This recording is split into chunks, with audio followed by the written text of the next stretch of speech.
Detailing is the process of taking your car from a state where there's lots of butt sweat and Taco Bell wrappers over all the surfaces to one where people might actually want to get in your car with you. Your goal here is to use various cleaners, tools, and techniques to eradicate the filth as efficiently as possible. It's like you're Hitler.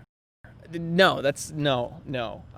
I got it. Imagine you're in middle school and you're asking a girl out to the dance, okay? Your cleaners are like your pickup lines, your samurai weapons per se, and of course you're gonna use different ones for various different scenarios. For instance, if you're not sure that the girl's into you and you're going back and forth and she seems a little bit more on the delicate side, then you're not gonna wanna start off the conversation with, "Hey baby, did you know that I'm almost Diamond League in StarCraft 2? Because you're probably gonna damage something. Leather. Whereas if you know that this girl is super into you and by some stroke of God, she thinks that you're some sort of resident Ryan Reynolds, it doesn't matter what you say. You don't have to make flowcharts of the way that the conversation could go or look up WikiHow articles of how to talk to girls. No, because no matter what you say, this girl's down to get down. Plastic. Spray her in the face with Windex, no harm done. Well, hi, my name is Michael, and in today's episode of Michael Talks Cars, we're gonna go over everything that you need to know about detailing the interior of your car, because I'm splitting this video into two, so that the exterior is in another one, so I get some more of that sweet YouTube ad revenue that I don't actually make. So starting off, assuming you've already disposed of your sad 2 a.m. McDonald's wrappers and its several French fry friends, the first category we're gonna talk about today is cleaning carpets, and here we're gonna follow the Michael Dixon industry standard 4S method. Suck, spit, stir, suck. So first we're gonna suck the dry dirt out, then we're gonna spit our cleaner all over the carpet. Don't be shy, then we're going to stir it with a relatively soft brush, and then we're gonna suck out that newly formed cleaner dirt mixture. Now, could you dab that dirt away with microfiber towels? Sure. Could you cut down a redwood with a katana?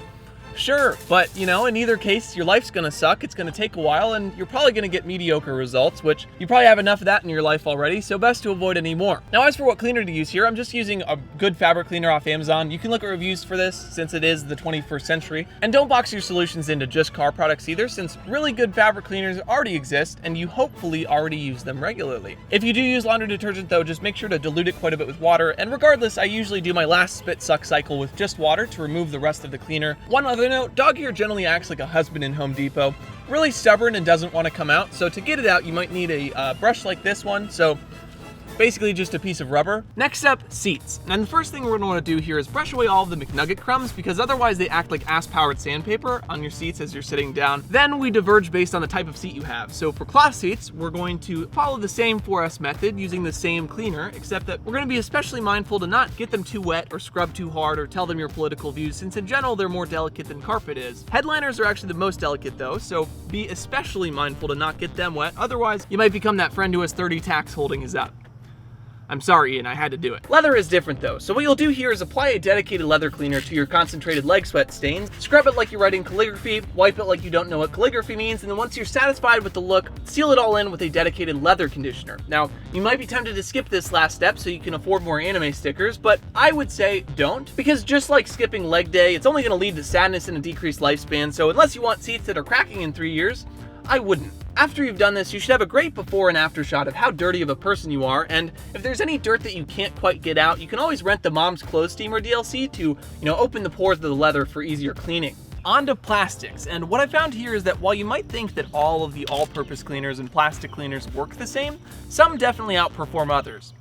Which I guess is just a fancy way of saying don't buy Armor All. Now generally plastics lie on a spectrum of durability, so while the cleaner is the same every time, for bitch-ass plastics like this I'll use a more gentle approach, while for very hard plastics like this, you can go quite a bit harder before you risk hurting anything. Oh, and here's a pro tip, many cars have electronics that don't necessarily appreciate being sprayed in the face. Second to last, we have windows. Now this isn't really rocket science, but I do tend to do them last so as to avoid friendly firing them with my other cleaners, which will happen otherwise. Now here I'm just kind of appreciating how clean these windows are before all the birds that I live by shit on my hard work like the assholes that they are. Finally, the most important step. Turning your cleaning into a montage and putting some shitty royalty-free music over top so you can rake in some of those sweet YouTube AdSense dollars.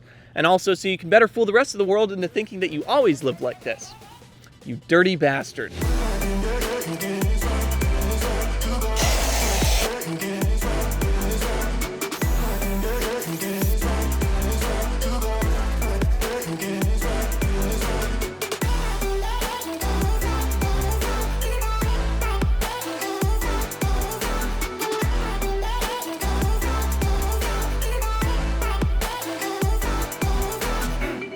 Alright guys, now this is where I have to break out my Venn diagram, okay? If you like this video and you like the style, then you should subscribe because you'll get more of this hot, steamy car-loving content and you won't miss out on all this quality content going straight over your head.